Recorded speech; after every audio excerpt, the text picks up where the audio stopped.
Hi, my name's Dee and welcome to Sunchild Tarot. Now these are my, admittedly probably a bit late, Solstice Year readings. I did live stream on New Year's Eve to do card readings for all the signs for the calendar year, but I really like this spread, so I wanted to complete the Solstice Year. But yeah, I pretty much took Christmas and New Year off. Not necessarily intentionally, but that's how it worked. So, as a general reading, this is a general reading just looking at the energies of the year for each sign. I advise you to watch your sun sign as ever, because that's what we all do automatically. Look at your rising sign as well, because in ancient astrology, that's the most important.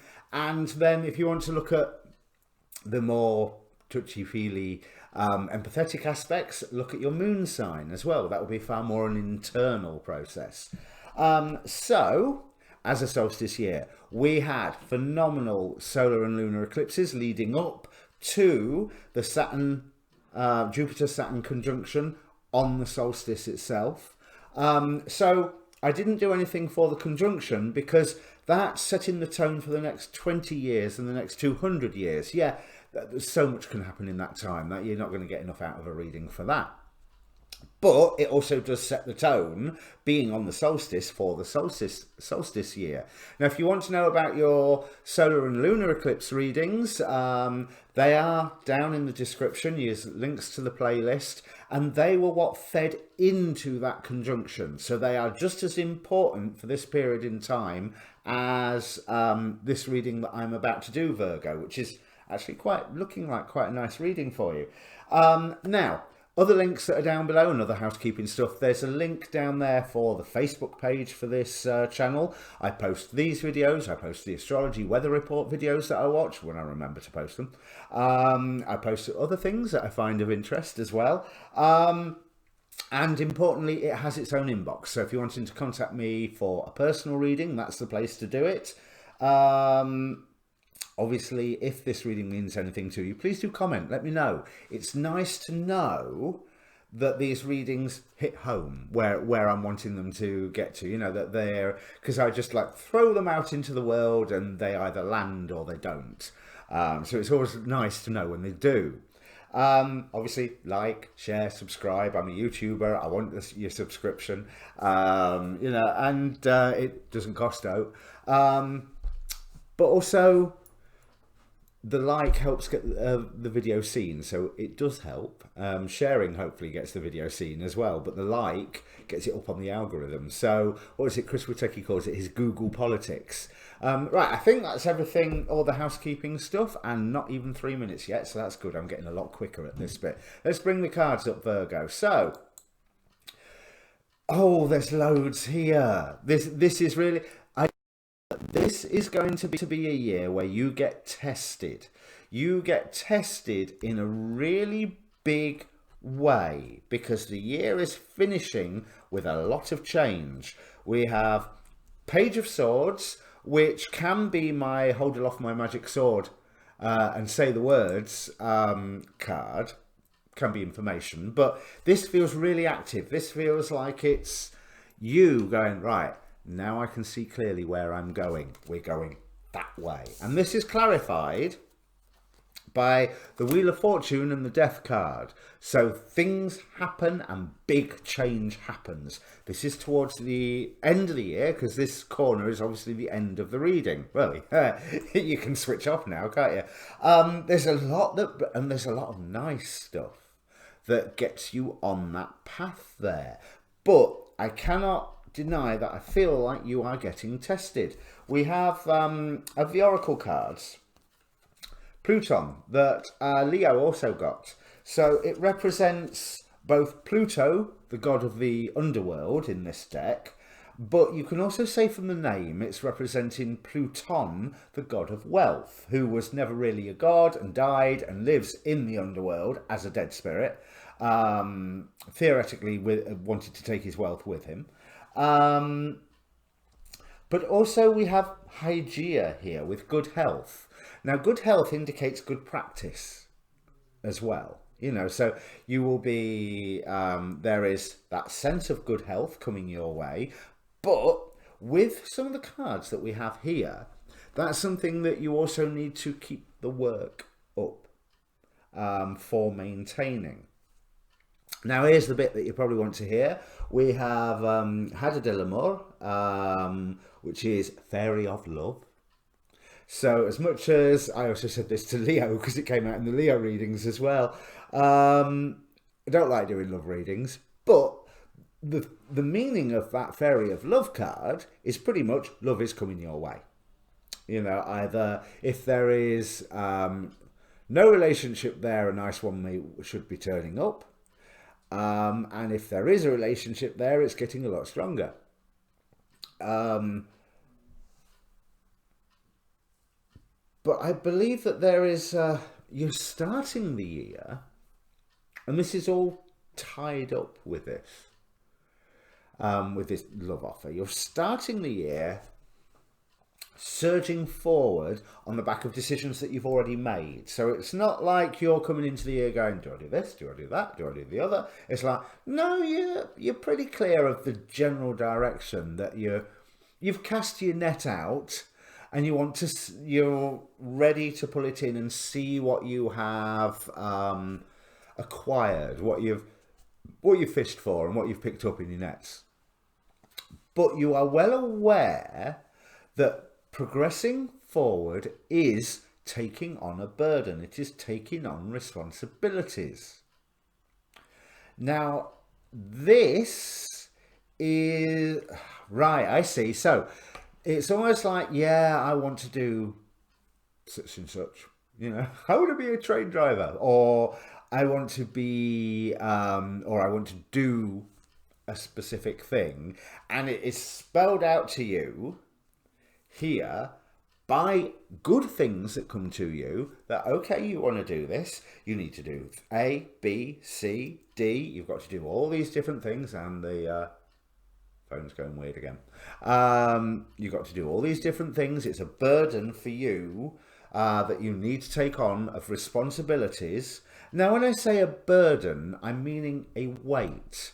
It doesn't necessarily mean that you're buckling under it. It doesn't necessarily mean that you're going, oh God, I've got to do this and I've got to do that. No, it's an understanding of, if I want to end up here, then these are the various steps and the various things I need to take care of and need to take on board. So it's not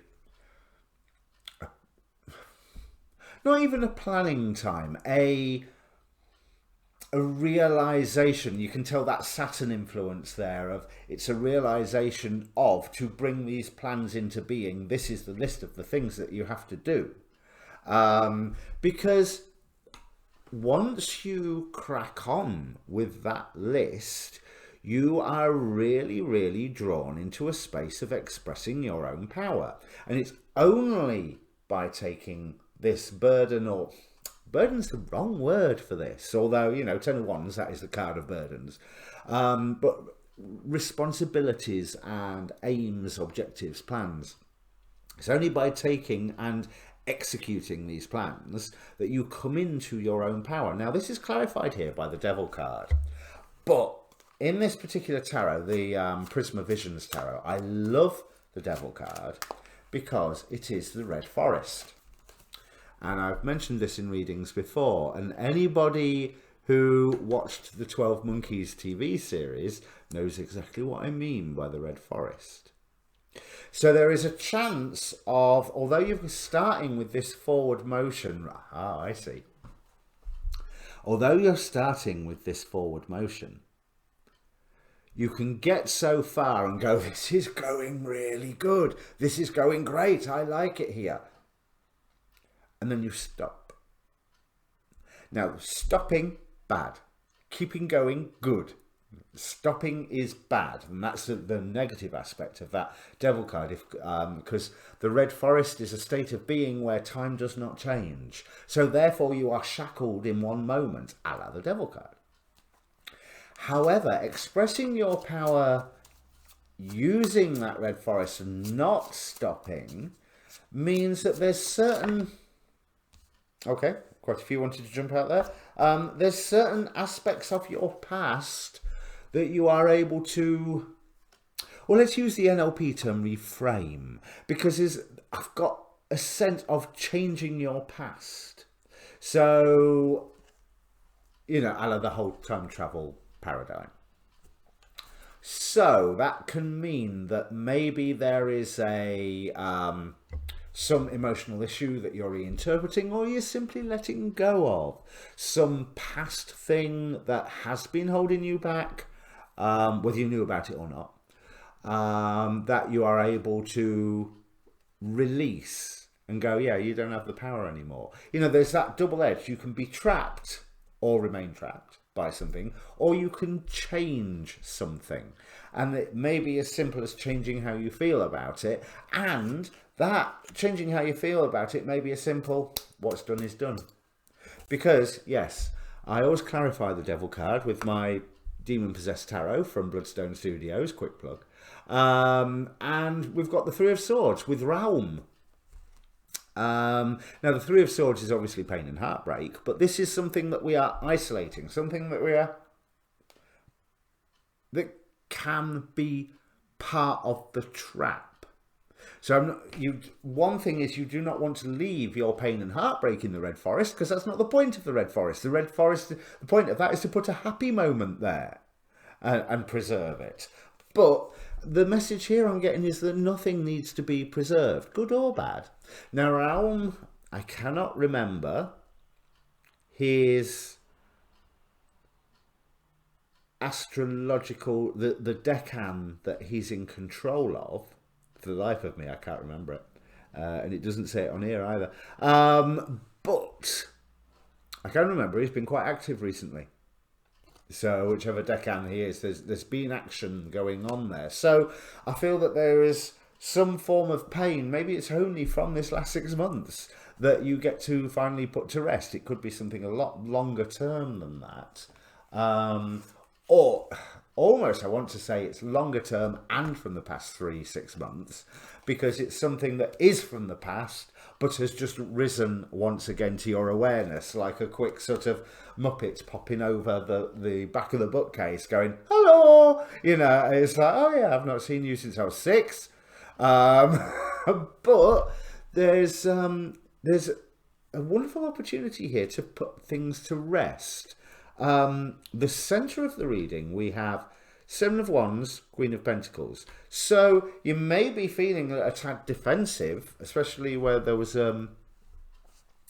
got Four of Pentacles on the bottom of the deck. So there may be things that you are drawn to defend. However, you are going to be exposed to people who have the same amount of skill as you do.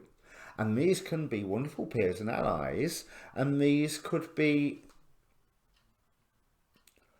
also people that you are raising up to your skill level. That's another thing, because it's clarified immediately by the Queen of Pentacles. So there is that wonderful, earthy, nurturing feeling. And this is a queen that's busy within her own business. She's not one of those queens like in some of the court cards of some of the decks, who is happy to give somebody a mission and say, right, you act on my behalf. No, she's busy doing her own thing.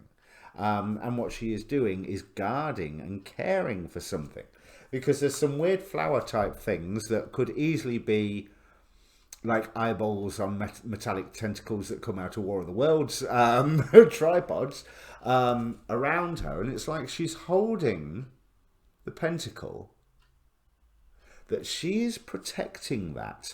And it doesn't matter whether those things that are wandering around behind her are hostile or part of her, because if they are part of her and part of her reign, you know, her identity, then they are acting in her behalf and helping protect that pentacle. If they are not, if they are a weird War of the Worlds tripod type thing coming up, then, and like 101 other films that I'm thinking, Skyline, for example. Oh yeah, definitely with the tentacliness of the machines of Skyline. Then she is still protecting that pentacle, and she is completely ignorant of these things, not through a point of not knowing, but from a point of being aware and not caring, because they cannot get to that pentacle because she is protecting it. So there. So there's that wonderful, there's that sense of being nurtured this year, but also that the responsibility is, as much as you are nurtured, you are nurturing, because you are bringing other people up to your level, and you are finding a rebirth through this. And it's almost like there's some responsibility this year that you are able to hand off to others, because we've got the Nine of Wands here. So I was, especially with this card, I get a very victory sense with this particular Nine of Wands, but it is the Wounded Warrior, and it's also the Nearly There card. When that is clarified by Eight of Chalices, Eight of Cups, there's the Nearly There, rather, with the Eight of Cups, is indicating that you're turning around and say, right, I've done this for so long, your turn, because I've got other things to be getting on with now. My ships have been coming in. So this year looks like it's a transient year, I suppose, is one way to say it. There's responsibilities that you are taking on board, completing and passing along, enabling you to move on. This is a progression stage.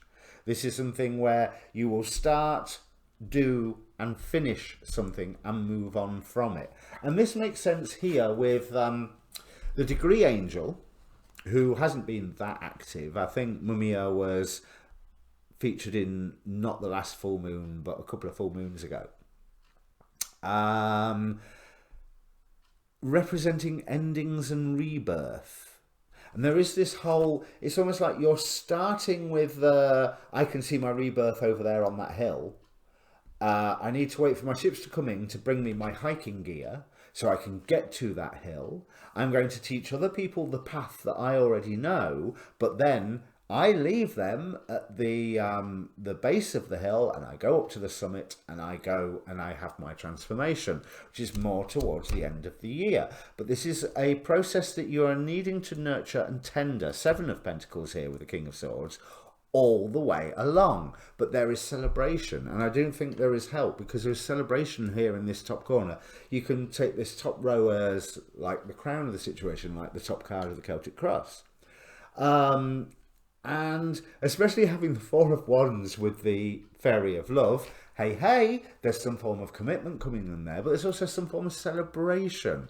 But it's going to take effort by you to get through to this celebration.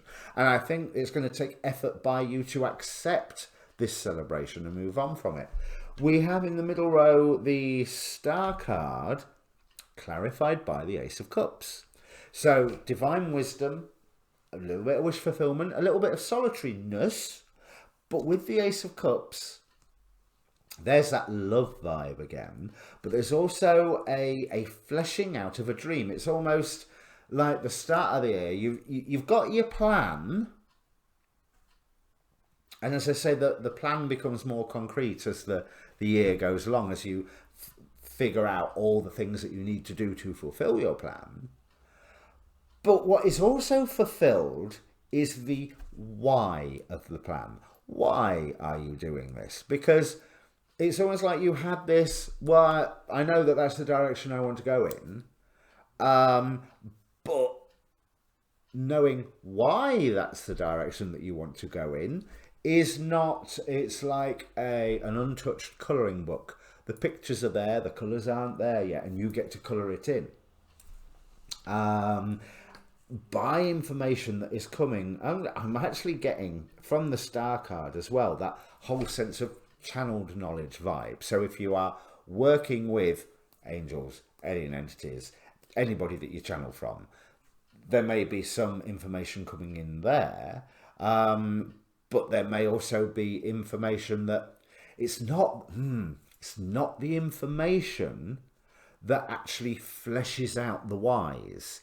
It's your reaction to the information that fleshes out the whys.